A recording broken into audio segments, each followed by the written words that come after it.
that thyroid is the one you want to optimize for because it also boosts sex hormone production, liver detox, brain function, metabolism, fat loss, muscle protein synthesis. So there's about 10 labs that you should get checked to find out to make sure your thyroid is optimal. And I will discuss what those labs are here today. I'm also going to give you a bit of a bonus here because a lot of people are trying to drop body fat. Now, if you're on a constant energy restriction diet, guess what happens to your thyroid after about 2 weeks? She comes down and then you struggle. So I'm going to show you a simple plan about how to fix that. It's really simple stuff.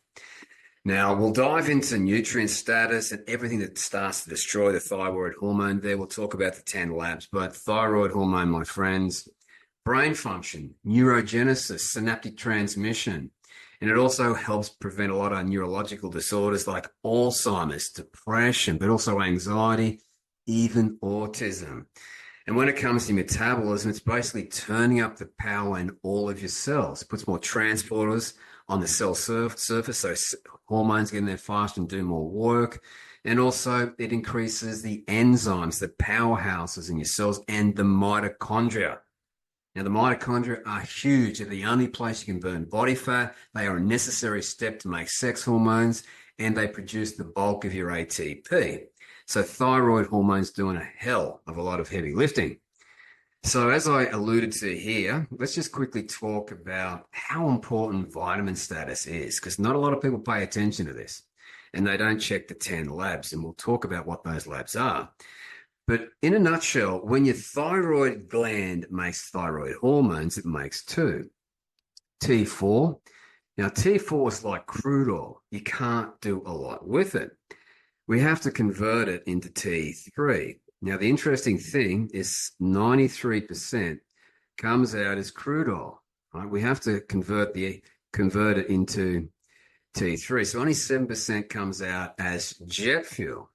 So as you can see here, T3 goes into the nucleus of your cell and does thyroid jobs. It switches on enzymes and transporters, increases the metabolism in that cell. But guess what? You have to have vitamin A retinol bind to the nuclear receptor to switch that son of a bitch on.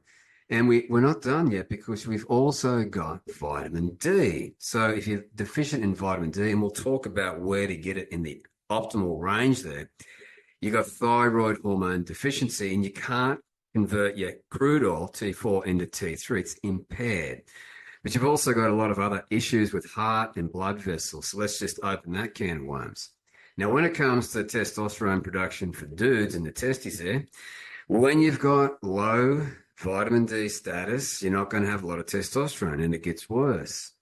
Endothelial dysfunction, erectile dysfunction, because your blood pressure and your nitric oxide production, they tank. Then also your lipids, your trigs go up, which is really bad, and your cholesterol, your total cholesterol goes up and your good HDL comes down. Then your immune system kind of goes, can't really do much work here. The pancreas, so your insulin sensitivity goes, your blood sugar dysregulation, of course, hypertension. So you can see that the old thyroid hormone's doing a lot of heavy lifting. We need at least 10 labs, and we have to do other things to optimize it as well. You know, what I find remarkable is that when you go to your physician and your cholesterol's up, they panic, right?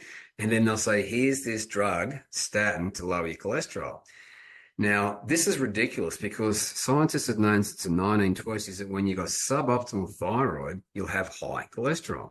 You'll have dyslipidemia. Your trigs will be up. Your cholesterol will be up.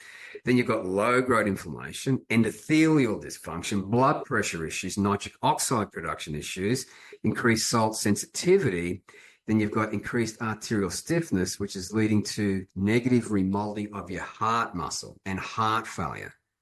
Why don't they start with a comprehensive labs of thyroid? And there's about 10 that we need to check. You can actually do a more comprehensive one than that, but this is where we're going to start. So 10 labs. And yeah, when it comes to testosterone production, altered thyroid hormone status can lead to testicular abnormalities. And of course, insulin resistance. So your blood sugar goes to shit and you have insulin resistance. You pack on the fat, you're tired, your testosterone tanks, you feel like an old man. So let's just start to unpack how we're going to do this. And I'll talk about the labs shortly. So the converters are absolutely foundational. So your old T4 here goes through these enzymes, turns into T3. It's selenium, zinc, and also copper are really big players in that whole enzymatic conversion of crude oil, T4, into the active form, T3. So the liver, 30 to 40%, and the gut, another 20%. But the paradox here is that you've got a gut liver axis. So if your gut is sick, and a lot of people have a sick gut and they've got no clue, your thyroid's going to be suboptimal. Now, even if your physician said your thyroid's good, I bet you it isn't. I guarantee you it isn't. The other 40 to 50%, kidney, brain health, synaptic connection, neurogenesis, and other tissues. So you can see how critical that optimal thyroid hormone production certainly is. So to give you an example here, let's just say your physician, they normally just check TSH, thyroid stimulating hormone, and if it's optimal, they're going to send you on your way. But guess what? Let's just say you're lucky and they've checked T4 and T3, and that's in the optimal range. And you think, oh, wow, I'm good. No. We've got to check 10 labs. What if they don't check your reverse T3? Well, it competes for free T3. So your thyroid won't trigger the nuclear receptors, vitamin A won't bind along with vitamin D, and you will have suboptimal, even though it looks good. And you're fatigued, you've got brain fog, you're packing on the weight, you feel like shit. And to make matters exponentially worse still, they very rarely check thyroid antibodies. Now, if you have elevations in your thyroid antibodies, that's destroying and damaging your thyroid tissue. Let that sink in. And research have now shown that even if these are optimal here, but your TPO antibodies are up, it leads to negatively affecting the quality of your life, leading to increased anxiety and depression, even though these are optimal, because it's toxic. Now, conventional medicine claims to follow evidence-based medicine, but the evidence clearly states the need for a full thyroid panel. So we have to dial this in. So here are the 10 labs, and you can do more than this. There's a lot more that we can actually test for, but this is where we start. So this should be all linked below. I'm not going to go over all of those labs. I'm just going to drill into a couple here.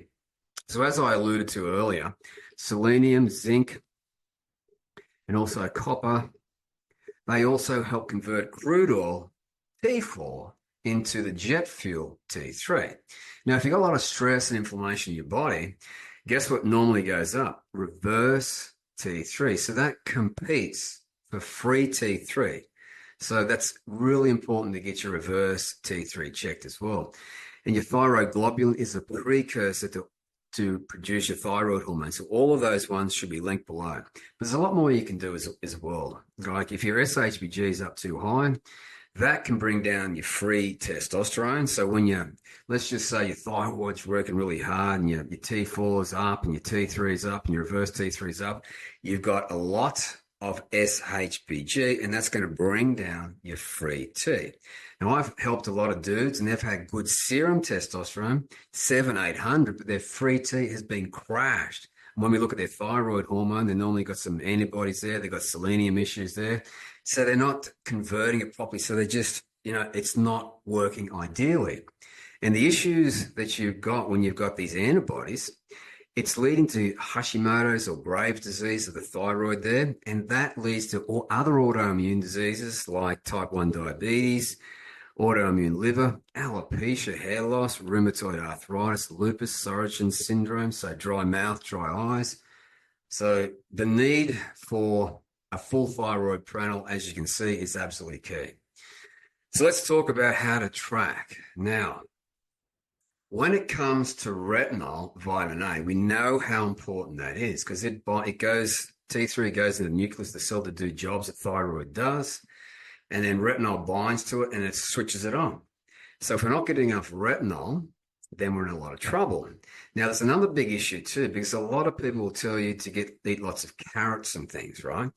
And carrots are full of beta carotene. It has to be enzymatically converted into retinol until it can work on the thyroid hormone there. Now, I've looked at my DNA, my genome, and I've got poor conversion of beta carotene into retinol, the active form. So plants are suboptimal for me. So I'm certainly not going to be in a plant-based diet because I've got a 69% diminished capacity to turn beta carotene into retinol. If beta carotene goes too high, that's toxic in your body. So clearly, a plant-based diet is never going to work for me. So that's why I love to eat a lot of meat. But you've got to make sure you got good health before you go down that route. Now, you can also supplement things like grass-fed beef because that's got a lot of vitamin A in it. You can also supplement the active form vitamin A and just make sure that you've got the retinol in it, the active form, and fish liver oil is one of the best ones there because it's got the active form in it. And you want to make sure you get the RDI. So as we now know, the active form binds to the nuclear receptor, vitamin A binds that, switches it on, and you go. Metabolism goes up, your sex hormone production goes up, your brain function goes up, your protein synthesis, muscle building goes up, your fat loss goes up, everything goes up. And as I mentioned there, vitamin D, another big player there. Vitamin D deficiency, thyroid hormone deficiency. Now, the thing about vitamin D is we got to activate it. Now, I learned this a long time ago from Dr. James Antonio. So whether you get it from the sun, the diet, or supplements, vitamin D3, you've got to have magnesium here to convert it into calcitrol, the active form of vitamin D. So if you don't have enough magnesium, you're shit out of luck. And another interesting fact about magnesium, it activates your ATP. So if you don't have enough magnesium, your body's not stupid. It doesn't waste the food that you're eating. It just turns it into fat. So if you have a low magnesium diet, you're not going to have a lot of calcitrol, the active form of vitamin D. You're not going to have a lot of energy. And you're going to be replaced with a lot of fatigue. And also, you're going to be packing on a lot of fat. So the way that you solve this problem is pretty simple. And it only takes about 3 weeks to work this out. And you can also do nutrient testing. And if you want to know more information about that, drop a comment below and I'll talk about nutrient testing. Now, a beautiful app that you can get, legends, is what's called Chronometer. And you want to, I'll talk about how to really dial this in. But what it's going to do is it's going to check all of your targets, your vitamins, your minerals, your electrolytes, your immune support, your antioxidant support, your bone health, your metabolism support. So it's a great tool to use to find out where you have nutrient deficiencies because you will never have optimal thyroid hormone if you don't have good nutrient status. Now, what you want to do is track it over the course of 7 days. Don't be anal about getting all your vitamins and minerals, but there's a caveat there. So the B vitamins are like the switch to your energy. Now, there's only one B vitamin that can actually be stored, and that's B12, cobalamin. And that can be stored in the liver for several years. But the other B vitamins here, you need to get the daily amount each and every day because they're water soluble. So the only B vitamin that's stored is B12 that's stored in the liver. And then you've also clearly got calcium, phosphorus, and magnesium, but you don't want to be depleting your bone stores of these nutrients. You want to make sure that you got them coming in each and every day. And very rarely we see a phosphorus issue, but lots of people, I think 70% of the people on the planet have magnesium deficiency. And then, of course, you've got things like electrolytes. Now, electrolytes, your cells, your trillions and trillions of cells need an electrical charge. So these electrolytes go in, switch it on, and other ones go out, switch it off. So it depolarizes. It's not on, it's not off. You have to have optimal electrolyte balance. Then you've also got trace minerals like zinc, manganese, iodine, chromium, molybdenum, and you've got to be getting these in each and every day. And selenium is no joke. So iron and copper, they can be stored mainly in the liver, and you've got to get the right ratio there, but selenium is stored generally in the muscle tissue there. And selenium, that's where you're going to find the highest amounts of selenium there. Now, as I mentioned there, it's generally stored in the muscle tissue. So, like these Brazil nuts do have a significant amount there. So all that's kind of why I'm meat-based, as you can see with my genetics, especially with the conversion of carotene to retinol there. I don't do it too well. So plant-based diet doesn't work for me. So I've checked my nutrient status, legends, and my selenium is always on point because I'm eating a meat-based diet. It's very balanced. And what's really important to understand is, I'll talk about this in a moment, chronometer can check your selenium like each and every day to make sure you're getting the right amount. And when you're doing that, you're going to have a lot more confidence that your nutrition is on point.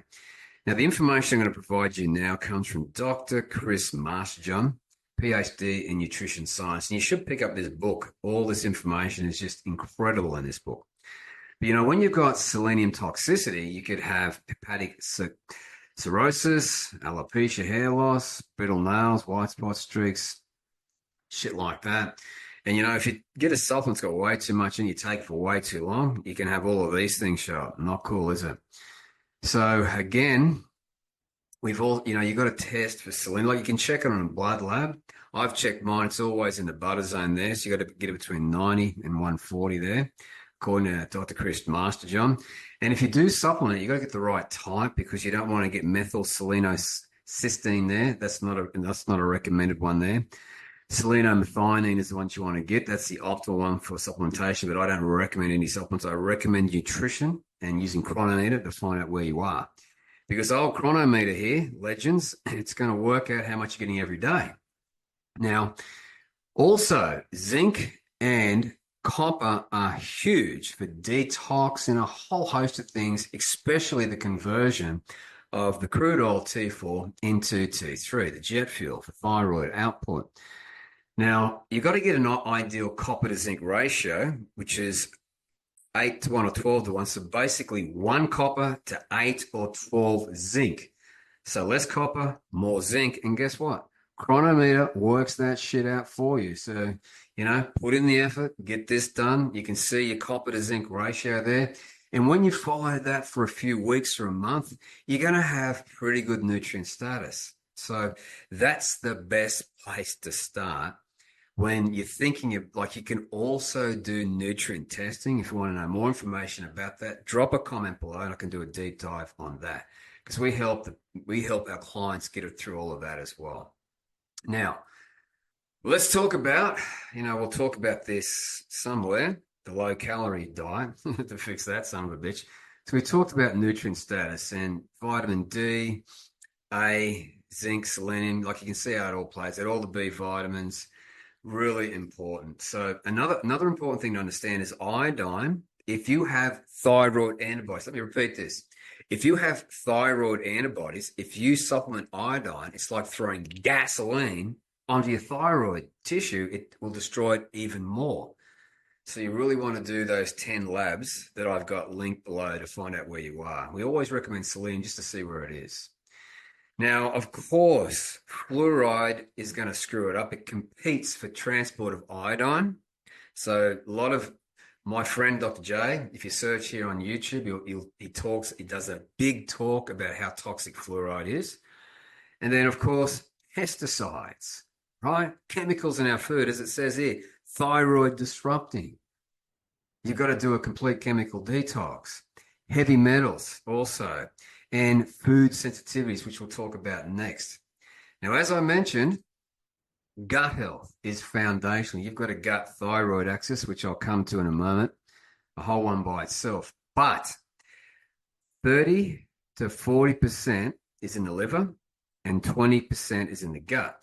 You see, your gut has a liver axis. So if you've got a sick gut, you'll have suboptimal liver. So basically, it always comes back to gut, because you've got a gut-brain axis.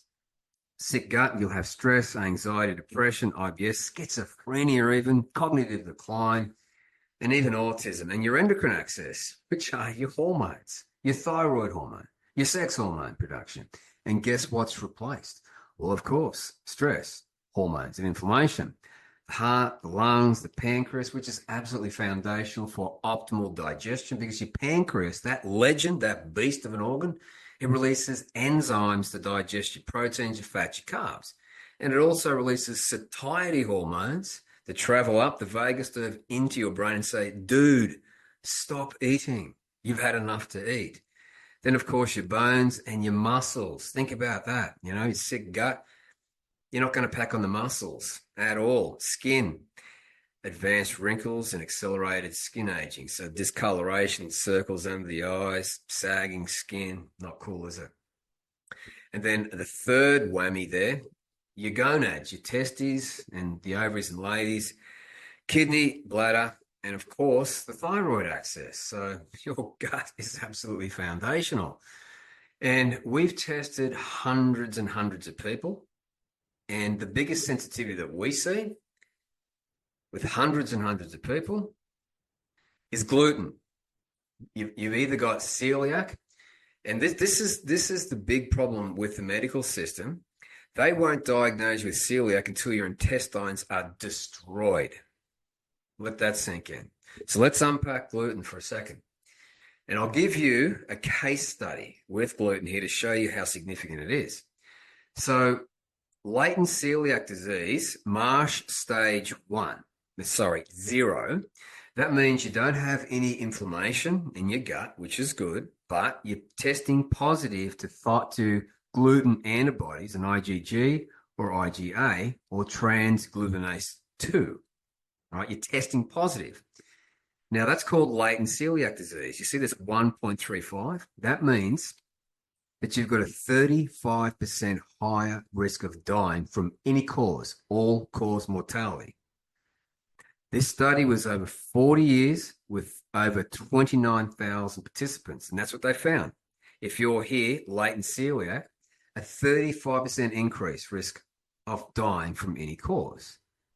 Now, if it gets to MASH stage 1 and 2, which simply means inflammation, and you've got intraepithelial lymphocytosis showing up, and they don't really care about this or test for this, you've got a 72% increased risk of dying from any cause.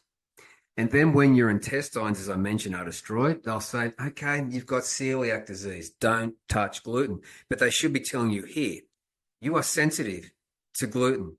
Let that sink in. And they let you progress through all of these stages to a full-blown autoimmune disease when they could have picked it up here. Let that sink in, legends. So autoimmune disease is no joke. So you got these antibodies. So this is from published research. You're healthy here. You start to develop antibodies at whatever stage. It could be 5, it could be 25, it could be 45. Then you're progressing towards these disease states. And if they don't pick it up, it just stays as inflammation. A 72% increased risk of dying from all causes. So not cool, is it? So gut thyroid axis. Now here is a client that we're helping. So this is the antibodies that we tested. IgA, IgG. Gluten, tested positive. Gluten, tested positive. We got wheat, tested positive. And we've got wheat germ, agglutinin, tested positive. And he's got intestinal inflammation, which means at 25, and he kind of feels okay. He's got anxiety though, and he's finding it difficult to put on the muscle and get the body that he wants. He's got a 72% increased risk of dying from any cause. And thankfully, we picked it up at 25. Now, remember that the medical system, like he's probably here. He's going towards the MASH stage 2. And probably at 30, he'd be here. And then he's got celiac disease the rest of his life. Basically, a 40% increased risk of dying from any cause. So, as I mentioned, the current medical system says they are evidence-based. The evidence clearly shows that you need to do more comprehensive testing if you want to live a long, healthy life. That's how I think about it, legends. So, and here's all the autoimmune diseases that can show up. So when you get one, it can progress to any of those. Now, the final mention on gluten is what you see on screen there. So this is the big problem also with testing for gluten. Generally, when they test for the antibodies, they'll only test gliadin alpha, and they'll miss all of these. They won't test for those. They won't test for glutamorphin. They'll only test for tissue transglutenase 2 in the intestines and gut there. So you saw that in the MASH stages there. But they won't test it for the skin. So rosacea, and you've got dermatitis, and then tissue transglutinase 2 in the brain. So it's destroying your central nervous tissue in your brain. So let me just unpack that can of worms with Dr. Dadisi. Listen carefully. Now, another mechanism of how gluten sensitivity impacts the brain is that gluten impacts the brain and causes inflammation. So that first image I showed you, where immune cells in the gut also communicate with immune cells in the brain, is really important. So inflammation in the gut activates gut immune cells. Those gut immune cells send messenger proteins to cells in the brain called neuroglia. Those neuroglia get activated, and then the brain gets inflamed. And when the brain gets inflamed, nerve conduction, synapses slow down. Inflammation in the brain slows down synapses, and patients just can't think, they can't focus, they can't get their thought process going on. So those are the things that happen with it. So basically, some people that have immune reactions to gluten, they get severe brain inflammation when they eat it. They can even have their blood-brain barrier, gut barrier breakdown. They can set up the stage for neurological autoimmunity. They can decrease blood flow to their brain. As their brain gets inflamed, their messenger synaptic pathways become slower, and they just don't function well. And they walk in the healthcare system, and they get diagnosed with chronic depressive disorder or chronic anxiety disorder or some other name, and they get told they don't have celiac disease if they're even tested that way, and then they continue to have problems with it. So lots of papers have been published where they see white matter lesions throughout the brain. This is, for example, another study which shows lack of blood flow with people that have gluten sensitivity, and this is one with celiac disease. And for the most part, inflammation in the gut causes inflammation in the brain, and it's not uncommon to see what are called hyperintensities, these white matter lesions with people that have gluten sensitivity. And so that'll do. Depression and anxiety, white matter lesions in your brain, destroying your brain and central nervous tissue, your skin, your gut. And it's an autoimmune disease that's progressing. And just to refresh your memory there, you're developing these antibodies, and they won't diagnose you until you've got basically destruction of that tissue. So the medical system, they should be doing comprehensive testing, in my opinion. I guess the reason why they're not is wheat.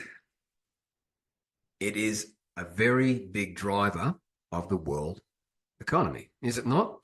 So they don't want wheat crashing, so they kind of wait until they can say, yep, you're basically destroyed your intestines, so you better stop eating wheat. Even though here you could have stopped there and you wouldn't have been progressing towards that autoimmune disease state. And you can test for it and see it quite clearly. The evidence is easy to see. It's very easy to see. So food sensitivities can be a big issue. All right, enough of that. Let's talk about how to optimize this son of a bitch. So basically, light in the morning, whether that's sunlight, or they've even shown these like 12,000 or 15,000 lux light therapy. The light goes through the eye, triggers thyroid stimulating hormone. That makes perfect evolutionary sense because our ancestors in the winter, the sun was there, went down there, so they produced a little bit of thyroid hormone. So it kept their metabolism down so they could last the long, cold winter. Come summer, though, you're producing a boatload of it. So in the winter here, which it is in Australia, I use this and it charges me up. Right now it is 10 to 5 in the afternoon and I'm kicking ass, legends, and I feel good. Because I did this, I lived this, I thrived this. My nutrient status is good. I'm eating to my genetics. I don't have any food sensitivities. And that's why, as a 53-year-old man, I can thrive. And that's what I want you to do. My thyroid labs are beautiful. And that's what I want yours to be. Now, the final piece of the puzzle is how to drop the body fat and have plenty of energy. Now, it is really, really simple. So this study right here, they got two groups of people. One was on continual energy restriction, low calories. Remember, thyroid hormone, low calories. Not a lot of thyroid hormone. So after 2 weeks, they diverged. So this is a low calorie. So they lost less weight overall. Now, the other group were intermittent energy restriction. They ate more food, had more energy, more motivation, and they lost more weight. It makes perfect sense because your testosterone, your sex hormone production is up. Your thyroid, your metabolism is up. So how do you do it? So this is linked below.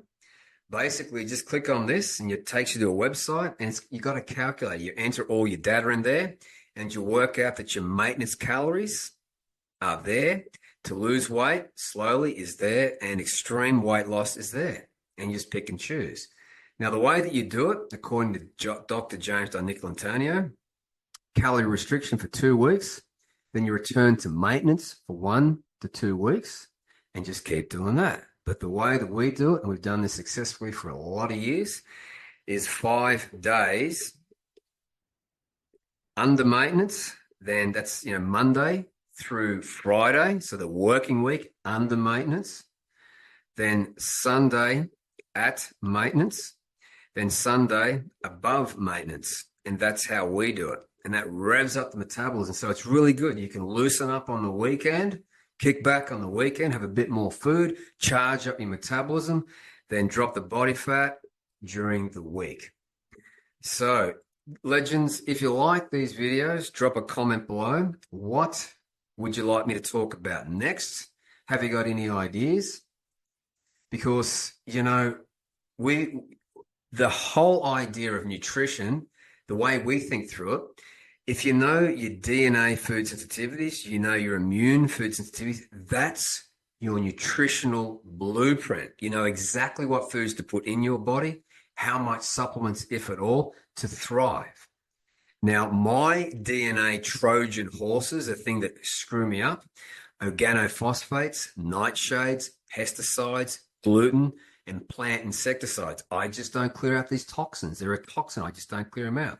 And then food additives, colors, and preservatives, because these food additives, colors, and preservatives cause covalent bonds on food proteins, so you can't digest them properly, which screws up your gut function. And when you've got a sick gut, everything comes down. And then also, I've got poor nutrient status. So in some cases, I need 5 times the RDI to meet my nutritional status. And that can be worked out through your DNA. And I've also got pretty bad fat loss genes, asthma genes, arthritis genes. But because I know this, I know which genes are affected, the scientists have created a solution. And all I do is follow their solution. So that's me at 53. I don't count calories. I eat to satiety. I maintain that pretty effortlessly, even though I've got pretty bad fat loss genes, and I've got asthma genes, really bad asthma genes, and arthritis genes. Because I know all this information, I know exactly what to put in my body to rebuild and thrive. So if you want to know more information about that, drop a comment below, or there should be a link to book a call with me. We have a quick conversation about how I can potentially help you and my team. So we work with people like Dr. J, functional doctors, and I'm a certified nutritional consultant. So if that's what you want to do that. So let's just bring this back together and talk about what we need to do. So we want to have fucking awesome thyroid power, and we know why. And we got to have optimal nutrition, right? And the only way you're going to work that out is with chronometer or nutrient testing to find out where you got void. And none more important than vitamin D. And your vitamin D needs between 50 and 100. Some people say 70 is a max. And I find that I can't really go over 70. So that's where I like to sit. And that's exactly where I sit. Retinol's pretty easy because you just follow nutritional advice there. And then, of course, you got to have a healthy liver and gut. So the gut has to be healthy. And if you want to have more, if you want me to do another video on gut health, drop a comment below. The next thing we have to do is consider all of these labs here. So if these labs are on point, your thyroid is going to be kicking ass and you're going to be feeling good. And then just start tracking everything with chronometer. Start searching for the foods that are high in the ones that you lack. Really simple stuff. Consider getting Dr. Chris Masterjohn's book on nutrition. It is a very comprehensive book. And there's a lot of science in it, but it's a very good read. You can also plug it into ChatGPT. That's what I kind of do as well. And basically, right here, this is it. Nutrient status, stress, mental stress, low-calorie diet, and I've shown you how to fix that issue. Toxins, infections, liver and kidney issues, medications, stress again, trauma, fluoride, pesticides, and heavy metals, food sensitivities, and all of these things here. And of course, the freaking chemicals. So that is all I've got for you today, legends. I hope you found this helpful. If you have, share it, like it, and I'll see you on the next video. Let's make it a wrap. Let's finish this.